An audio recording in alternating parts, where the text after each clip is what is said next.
Hey friends, last month I had you all join in on my YouTube community post to nominate and vote for the best anime theme songs by K-pop artists.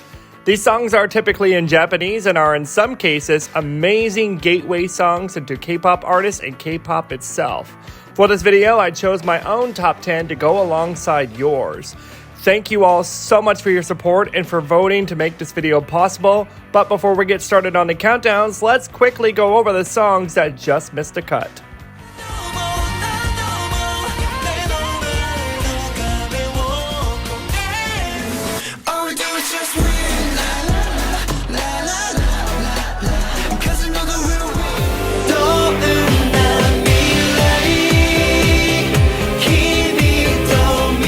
And now, let's get started with our top 10 countdowns. Starting off this countdown, we both have our number 10 that we both agree on, and that is ATEEZ's Dreamers.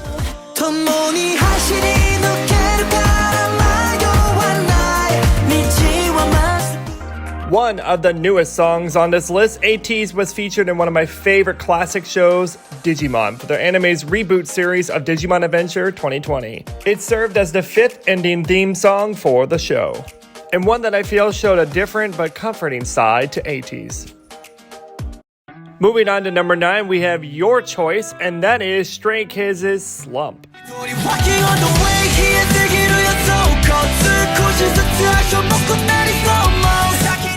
Released in 2020, the B-side of Stray Kids is one of two other tracks featured on the hit anime Tower of God. Slump served as the ending theme for the show, and the music video even featured scenes from the anime.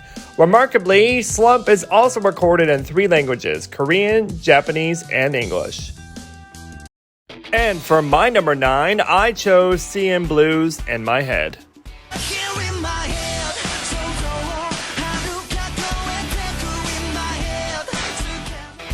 In My Head was CNBLUE's Japanese debut song in 2011, and the single was eventually chosen as the ending theme song for Supernatural, the animation. And moving on to number 8, we both chose TVXQ's We Are.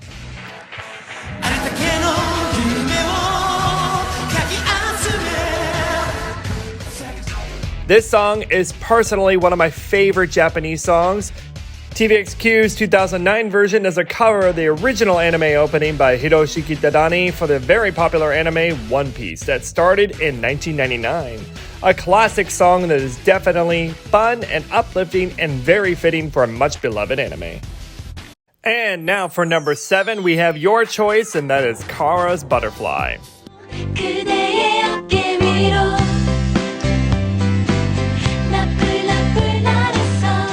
Released on September 29, 2008, Kara's single Butterfly was featured on the soundtrack for the popular anime Naruto Shippuden, which served as a sequel to the original Naruto anime. And for my number 7, I chose FTISLAND's Neverland.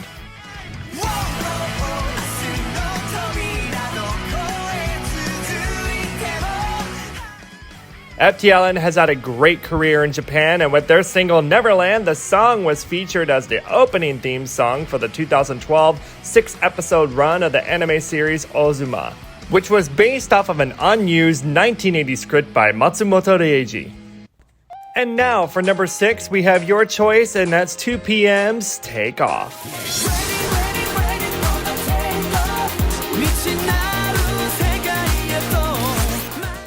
Another debut song on this list, 2PM debuted with Take Off back in 2011. And this song served as the opening theme for the first 12 episodes of the dark fantasy anime Blue Exorcist. And for my number 6, I chose Trax Blaze Away.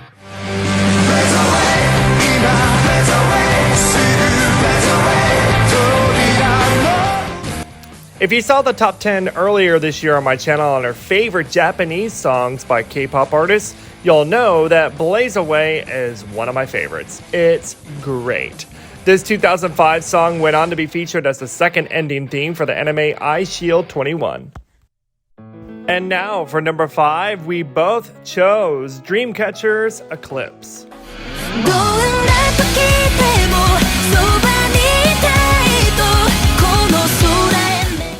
The TV-sized version was released on Christmas of 2020 and was the opening theme song for the anime King's Raid: Successor of the Will.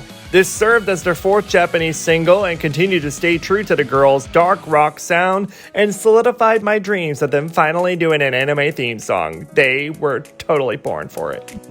And moving on to number 4, we both chose TVXQ's Share the World.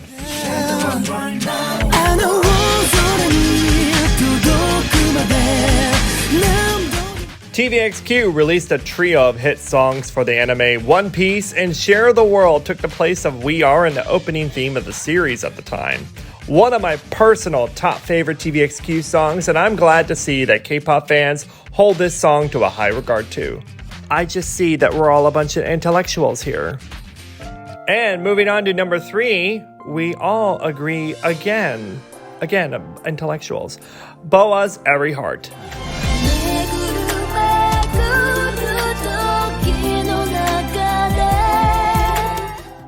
The song that was a gateway to K-pop for many older K-pop fans back in the day, Every Heart was featured as the 4th ending theme song for the huge hit Inuyasha back in 2002. It helped put BoA on a map on a global scale and reached the western shores in the early 2000s. One of my top favorite Japanese BoA songs for sure, and definitely a groundbreaking one for her and for Korean artists. And for the runner-up in this countdown, you all voted, as well as my patron Wolf Chen from Patreon. You all chose Stray Kids top.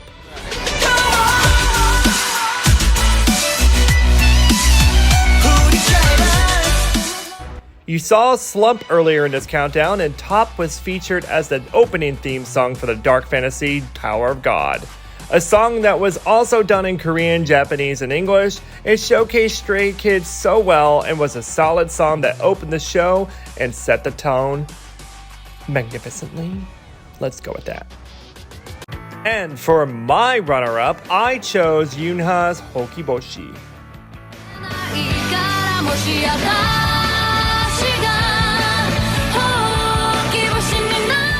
Her second single in Japan, Hyunha found major mainstream success in Japan in 2005 with Hokiboshi, thanks to its featuring in the very popular anime Bleach.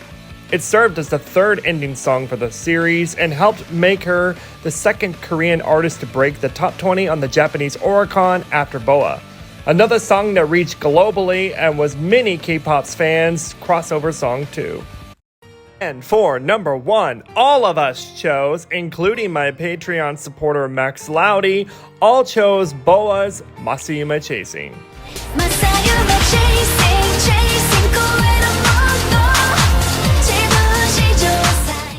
BoA's Japanese success is considered legendary, and for her contribution to the hit anime show Fairy Tail, her song Masayume Chasing served as the opening theme in season 7 episodes in 2014.